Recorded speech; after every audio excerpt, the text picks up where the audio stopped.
화제의 뉴스를 골라 과학 기자의 시선으로 분석하는 과학 본색 시간입니다. 스튜디오에 최소라 기자 나와 있습니다. 어서 오세요. 안녕하세요. 네, 오늘은 어떤 소식 준비하셨나요? 네, 올해 2019년은 과학사에서 여러모로 의미 있는 해인데요. 네. 이 어떤 의미가 있는 건지, 그리고 올해 과학계에서 주목할 만한 것들은 어떤 것인지 소개하는 시간을 준비했습니다.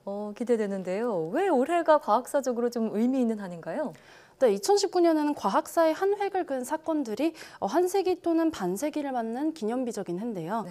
기념할 만한 것들을 크게 세 가지를 꼽아봤습니다. 기념할 것들이 세 가지나 된다고요? 그럼 우선 첫 번째 것부터 하나씩 말씀해 주시죠. 네, 올해는 인류의 첫 달 탐사 50주년입니다.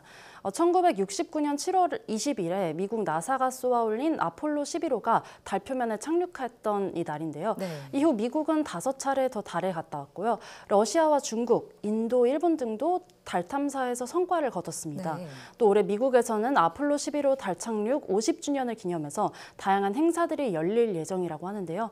기념주화를 발행하는 것부터 또 갈라쇼, 달축제 등이 준비되고 있다고 합니다. 네. 네, 보시면은 공교롭게도 오는 3일에서 4일경에 인류가 달의 뒷면에 최초로 착륙하게 되는데요. 네. 네, 바로 지난달 중국이 쏘아 올린 달 탐사선 창어 4호가 달의 뒷면에 안착할 예정이라고 합니다. 그렇군요. 네, 달의 뒷면 탐사가 더 기대되는 이유는 달의 뒷면이 지구에서 절대 보이지 않기 때문이기도 한데요. 네.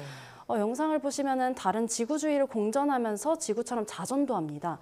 그런데 달의 공전 주기와 자전 주기가 정확히 일치하는 조석 고정 현상이 나타난다고 하는데요. 네. 그래서 지구에서는 항상 달의 앞면만을 볼 수 있는 겁니다. 아. 이번 창어 4호가 임무에 성공을 하면은 중국이 우주 개발에서 처음으로 미국과 러시아를 앞서게 된다는 평가도 나옵니다. 네. 이 창어 4호는 남극의 분지에 있는 크레이터에서 달의 토양에다가 애기장대 같은 식물을 키우는 온실 실험도 최초로 수행할 예정입니다. 네, 달의 뒷면을 곧 볼 수 있게 된다고 하니까요. 기대를 해보겠고요. 자, 계속해서 2019년이 과학사에서 의미 있는 한 해인 이유, 그 두 번째는 뭔가요?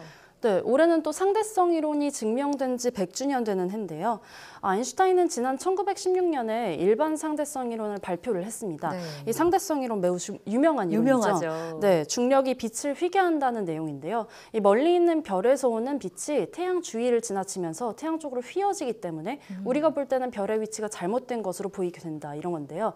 처음에 상대성 이론이 발표됐을 때는 이를 증명할 길이 없었습니다. 네. 태양빛이 너무 세기 때문에 주변의 별들을 관측하기가 어렵기 때문이었는데요.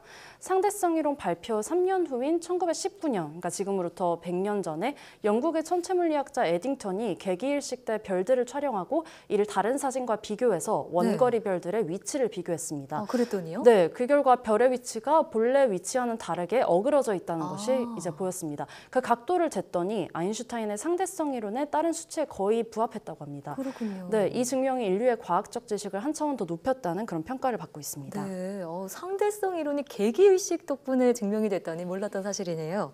자, 그럼 계속해서 세 번째 이유는 어떤 건가요?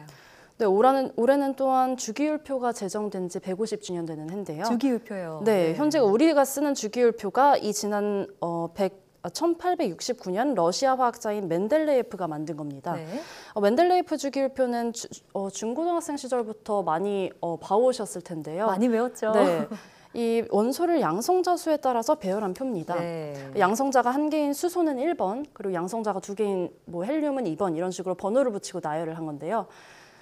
이 방법은 멘델레예프가 처음으로 시도한 거라고 합니다. 네. 당시에는 지금처럼 많은 원소들이 발견되지 않았기 때문에 멘델레예프는 아직 발견되지 않은 원소를 예측하고 빈칸으로 남겨놨다고 하는데요. 빈칸으로요? 네, 이렇게 나열을 했더니 빈칸에 들어갈 원소들이 후대에 하나하나씩 발견됐습니다. 처음부터 다 발견된 게 아니었군요. 네, 맞습니다. 네. 이제 멘델레예프가 남겨놓은 공간에 들어갈 원소들이 나중에 하나하나 발견된 게 굉장히 의미 있다고 볼 수 있는데요.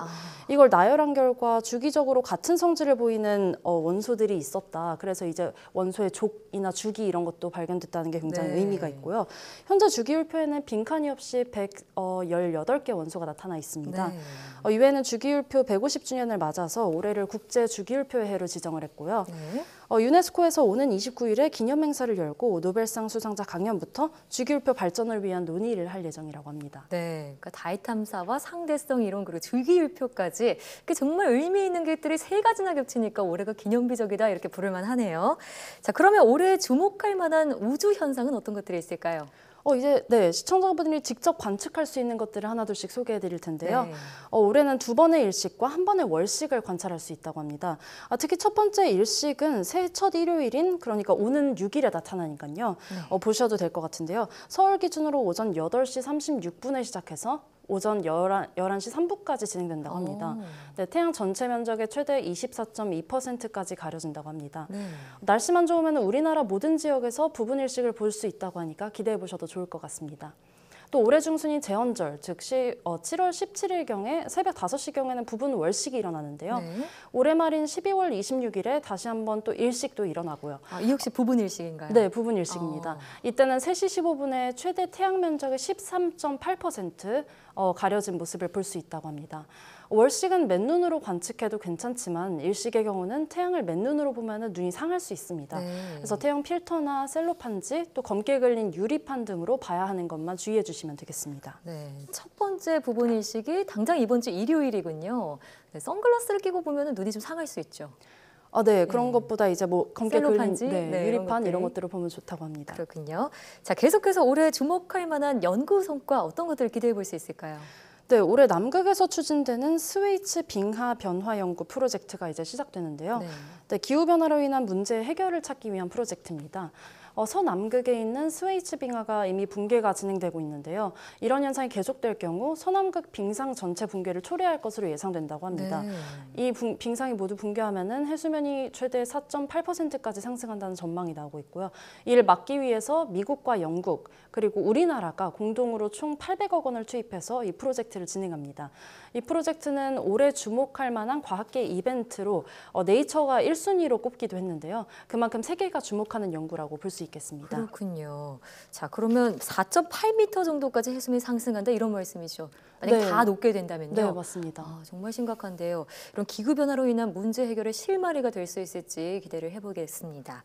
자, 계속해서 혹시 올해 과학계에서 바뀌게 되는 것 중에 우리가 좀 알면 좋은 것들이 있을까요? 네, 우리가 일상에서 크게 느낄 변화는 아니지만 이제 매우 중요한 의미가 있는 변화가 하나 있는데요. 질량이나 전류, 온도와 물질량에 대한 국제 단위가 올해 5월 20일부터 바뀌게 됩니다. 네. 지난해 11월에 국제 도량형 총회에서는 킬로그램과 전류를 나타내는 암페어, 그리고 절대 온도인 켈빈, 그리고 물질의 양인 몰 등 4개 단위가 불변의 상수로 고정됐습니다. 네. 바로 플랑크 상수나 볼츠만 상수 등 이 고정된 값으로 새롭게 정의된 겁니다. 이로써 전자 수준의 측정이 가능해지고요. 또 첨단 과학 발전이 가속화될 거라는 전망이 나오고 있습니다. 네, 이렇게 정리를 해주셔서 들어보니까 올해가 정말 과학사적으로 의미 있는 한 해가 되겠다는 생각이 드는데요. 올해 새해부터 시작되는 과학 본색도 기대해 보도록 하겠습니다. 오늘 말씀 잘 들었습니다.